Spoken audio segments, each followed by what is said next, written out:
Hello friends, मी श्वेता आणि श्वेता धारवे रेसिपीजमध्ये तुमच्या सर्वांचं पुन्हा एकदा स्वागत। आज आपण गव्हाच्या पिठापासून विदाउट मावा, विदाउट बेकिंग सोडा गुलाबजाम कसे बनवतात ते बघणार आहोत। तुम्ही पाहू शकता किती परफेक्ट बनले आहेत, एकदम सॉफ्ट आणि ज्युसी। चला तर आपण रेसिपीला सुरुवात करूया। पण त्याआधी तुम्ही जर माझ्या चॅनलवर नवीन असाल आणि अजूनही तुम्ही माझ्या चॅनलला सबस्क्राइब केलं नसेल तर चॅनलला सबस्क्राइब करण्यासाठी बेल आयकॉनवर प्रेस करून ऑल वर क्लिक करा। पहिल्यांदा मी इथे एका बाउलमध्ये 1 कप चाळून घेतलेलं गव्हाचं पीठ घेतलेलं आहे।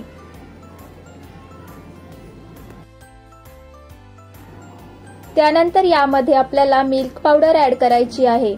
मी इथे एव्हरीडेचा जो 10 रुपयावाला पॅकेट मिळतो तो पूर्ण वापरलेला आहे। त्यानंतर यामध्ये अर्धा चमचा वेलची पावडर घालायची आहे।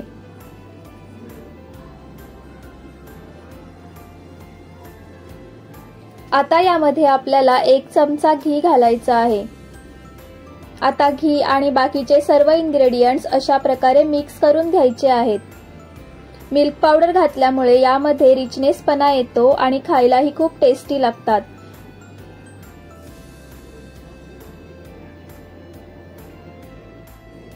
सर्व इन्ग्रेडियंट्स व्यवस्थित मिक्स करून झालेले आहे। तुम्ही पाहू शकता हे मिश्रण हलकं बाइंड होत आहे, म्हणजेच आपले सर्व साहित्य या पिठामध्ये व्यवस्थित मिक्स झाले आहेत। आता डो तयार करण्यासाठी मी यामध्ये अर्धा कप पाणी घेतलेलं आहे। आपण यामध्ये थोडं थोडं पाणी ऍड करणार आहोत। जेवढं सॉफ्ट डो असेल तेवढंच आपले गुलाबजाम एकदम परफेक्ट बनतील। जर डो खूप ड्राय किंवा हार्ड झालं तर गुलाबजामला क्रॅक येऊ शकतात। तुम्ही पाहू शकता आपला डो तयार झालेला आहे। असाच सॉफ्ट डो आपल्याला असायला पाहिजे, त्यामुळे आपले गुलाबजाम चांगले बनतील। आता या डोला आपण 10 ते 15 मिनिटे झाकून ठेवूया, तोपर्यंत आपण पाक बनवून घेऊ। त्यासाठी मी गॅसवर एक पातेले ठेवून त्यामध्ये 1.25 कप पाणी आणि 1 वाटी साखर घातली आहे। इथे आपल्याला 1 तार किंवा 2 तारेचा पाक बनवायचा नाही आहे, फक्त साखर पाण्यात विरघळेपर्यंत आणि थोडंसं दाटसर होईपर्यंत शिजवायचं आहे। साखर विरघळल्यानंतर त्यामध्ये मी 1 चमचा वेलची पावडर घातली आहे आणि आपला आता पाक तयार झालेला आहे। आता आपण गॅस बंद करून घेऊया। आपला पाक बनवून तयार झालेला आहे। आता आपण गुलाबजाम बनवायला घेऊया। तुम्ही पाहू शकता 10 मिनिटांनंतर डो मस्त फुलला आहे। आपण अशा प्रकारे त्याला हातावर पुन्हा मळून घेणार आहोत। आता यातून थोडंसं पोर्शन घेऊया आणि अशा प्रकारे आपण छोटेसे बॉल्स बनवून घेऊया।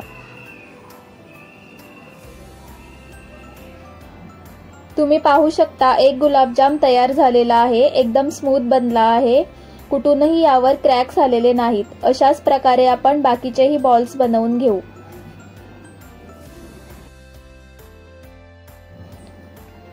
आपले सगळे बॉल्स बनवून रेडी आहेत।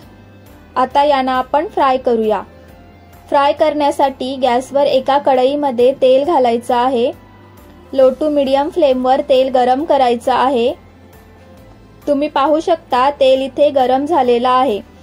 आता आपण एक एक करून बॉल्स तेलामध्ये घालूयात। आता यांना आपण सारखं हलवत राहायचं आहे।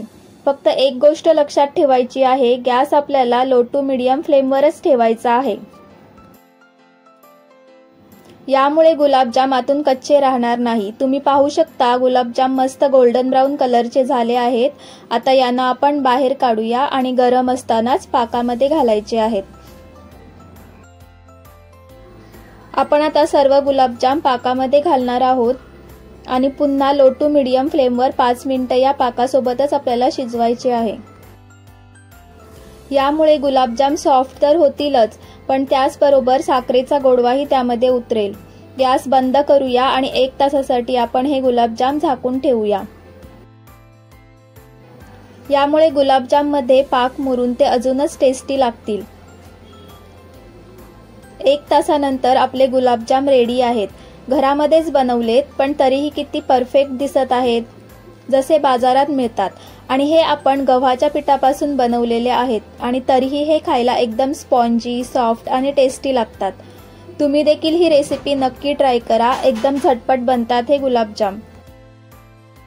आजचा व्हिडिओ जर तुम्हाला आवडला असेल तर व्हिडिओला लाईक करा, शेअर करा, चॅनलला सबस्क्राईब करायला विसरू नका आणि पुन्हा भेटूया अजून एका इंटरेस्टिंग रेसिपी सोबत। तोपर्यंत बाय बाय।